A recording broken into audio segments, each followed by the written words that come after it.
Hi students. അപ്പോൾ എല്ലാവരും ഈ പറഞ്ഞ പോലെ നീറ്റ് പ്രിപ്പറേഷനുമായി നന്നായി തന്നെ മുന്നോട്ട് പോവുകയാണെന്ന് എനിക്കറിയാം. അപ്പോൾ എല്ലാവരും ഇപ്പോൾ മോക്ക് ടെസ്റ്റുകളൊക്കെ എഴുതുന്നുണ്ട്. അപ്പോൾ മോക്ക് ടെസ്റ്റിലൊക്കെ നിങ്ങൾക്കൊക്കെ നല്ല മാർക്ക് ലഭിക്കുന്നുണ്ടെന്ന് എനിക്കറിയാം. അപ്പോൾ നിങ്ങൾ നോക്കുകയാണെങ്കിൽ അപ്പോൾ ഈ മോക്ക് ടെസ്റ്റ് എഴുതുന്നതിൽ നിന്ന് ഒരു വളരെ ഇമ്പോർട്ടൻറ്റ് സ്ട്രാറ്റജിക്കൽ ഇൻഫർമേഷൻ നിങ്ങളിലേക്ക് എത്തിക്കാൻ വേണ്ടിയാണ്, അല്ലെങ്കിൽ സ്ട്രാറ്റജി ഡെവലപ്പ് ചെയ്യാൻ വേണ്ടിയിട്ടാണ് ശരിക്കും ഈ വീഡിയോ ഇപ്പോൾ നമ്മൾ ചെയ്യുന്നത്. ഇപ്പോൾ നിങ്ങൾ മോക്ക് ടെസ്റ്റുകളിൽ നിങ്ങൾ വാങ്ങുന്ന മാർക്ക്, ആ മാർക്ക് എത്രയോ ആയിക്കോട്ടെ, സേ ഒരു 550 റേഞ്ചിൽ വാങ്ങുന്നവരുണ്ടാവും, 450 റേഞ്ചിൽ വാങ്ങുന്നവരുണ്ടാവും, അതല്ലെങ്കിൽ ഒരു 350, അങ്ങനെ പല ഏത് റേഞ്ചിൽ നിങ്ങൾ മാർക്ക് വാങ്ങുന്നവരോ ആയിക്കോട്ടെ. അപ്പോൾ നമുക്ക് സാധാരണയായിട്ടൊരു എക്സാം കൺക്ലൂഡ് ചെയ്യുന്നൊരു സമയമാവുമ്പോൾ, സേ ഒരു 3 മണിക്കൂറോട് അടുപ്പിച്ച് കഴിഞ്ഞു, അല്ലെങ്കിൽ 3 മണിക്കൂർ 5 മിനിറ്റും കഴിഞ്ഞ് അവസാനത്തെ 10-15 മിനിറ്റ് സമയത്ത് നമ്മുടെ ഉള്ളിൽ ഉണ്ടാവുന്ന ഒരു തോന്നലുണ്ട്. ആ തോന്നൽ ഇതാണ്: ഒരു 5 ക്വസ്റ്റ്യനും കൂടെ ഞാൻ അറ്റംപ്റ്റ് ചെയ്താൽ, അല്ലെങ്കിൽ ഒരു 10 ക്വസ്റ്റ്യനും കൂടെ ഞാൻ അറ്റംപ്റ്റ് ചെയ്ത് കഴിഞ്ഞാൽ, അല്ലെങ്കിൽ ഒരു 5 ക്വസ്റ്റ്യനും കൂടെ ശരിയാക്കിയാൽ ഒരു 20 മാർക്ക് കൂടെ എനിക്ക് കിട്ടും. ആ 20 മാർക്ക് എൻ്റെ അഡ്മിഷൻ ഡിസൈഡ് ചെയ്യുന്നതിൽ വളരെ ക്രൂഷ്യൽ ആവില്ലേ? സേ ഫോർ എക്സാമ്പിൾ 550 മാർക്ക്, നമുക്ക് MBBS കോഴ്സ് തന്നെ പഠിക്കാം. 550 മാർക്ക് വാങ്ങിയിട്ടുള്ള, അല്ലെങ്കിൽ 550 മാർക്കിനൊപ്പം എത്തി നിൽക്കുന്ന ഒരു വിദ്യാർത്ഥിയാണ് നിങ്ങളെങ്കിൽ, നിങ്ങളുടെ ഉള്ളിലുണ്ടാവുന്ന ഒരു തോന്നലാണ്, ആ തോന്നലെന്ന് പറയുന്നത് 20 മാർക്ക് കൂടെ ഞാൻ വാങ്ങിയാൽ എനിക്ക് MBBS സീറ്റ് ഉറപ്പിക്കാം, 600 മാർക്ക് വാങ്ങി എനിക്ക് MBBS സീറ്റ് ഉറപ്പിക്കാം എന്നൊരു തോന്നൽ ഒരു 3 മണിക്കൂറും 10 മിനിറ്റും ആകുമ്പോൾ നമ്മുടെ മനസ്സിലേക്ക് വരും. ആ തോന്നലെന്ന് പറയുന്നത് നിങ്ങളുടെ മുന്നിലേക്ക് വരുന്നൊരു ഡെവിളാണെന്നാണ് നമുക്ക് പറയാനുള്ളത്. അതിൻ്റെ കാരണം പറയുന്നത്, നിങ്ങൾക്ക് ഏതൊരു ചോദ്യം എടുത്താലും, ഏതൊരു ചോദ്യം നിങ്ങളെടുത്താലും ആ ചോദ്യത്തിന് 4 ഓപ്ഷൻസ് നിങ്ങളുടെ മുന്നിലുണ്ട്. ആ 4 ഓപ്ഷനിൽ ഒരെണ്ണം ശരിയും 3 തെറ്റുമാണ്.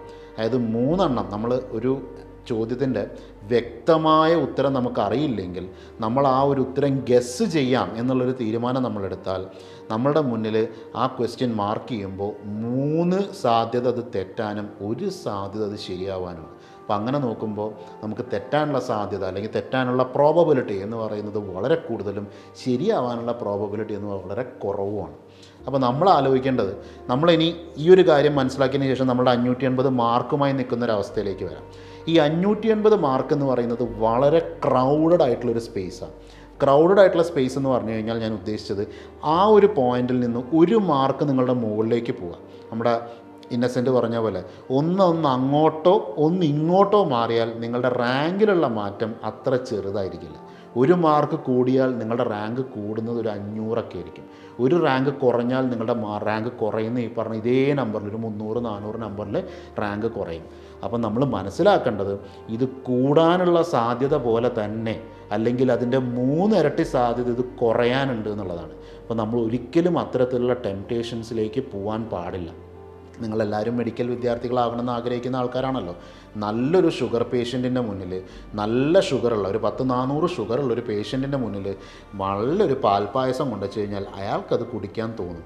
പക്ഷെ അത് കുടിക്കുന്നത് നല്ലതിനാണോ ചീത്തയ്ക്കാണോ?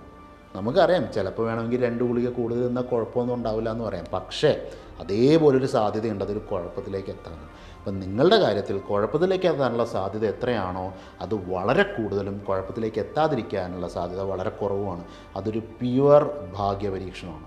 അപ്പോൾ ഇത്രയും കഷ്ടപ്പെട്ട് ഈ 580 വരെ എത്തി നിൽക്കുന്ന നിങ്ങൾ അങ്ങനെ ഒരു ഭാഗ്യപരീക്ഷണത്തിന് മുതിരാൻ പാടുണ്ടോ ഇല്ലയോ എന്ന ചോദ്യത്തിന് ഒറ്റ ഉത്തരമേ ഉള്ളൂ: പാടില്ല എന്നുള്ളത്. അപ്പോൾ അതുകൊണ്ട് തന്നെ എല്ലാ വിദ്യാർത്ഥികളും ഈ ഒരു കാര്യം വളരെയധികം ശ്രദ്ധിക്കണം. 3 മണിക്കൂറും 10 മിനിറ്റും കഴിയുമ്പോൾ മാത്രമാണ് നിങ്ങളുടെ ഉള്ളിൽ നിന്ന് ആ ഡെവിൾ പുറത്തു വരിക. ഇറങ്ങി വരുന്ന ആ ഡെവിളിനെ അപ്പം തന്നെ അവിടെ അടിച്ചമർത്തിയേക്കണം. അത് പ്രത്യേകം ശ്രദ്ധിക്കുക. ഈ ഒരു കാര്യം എല്ലാവരും ഫോളോ ചെയ്യുക. Thank you.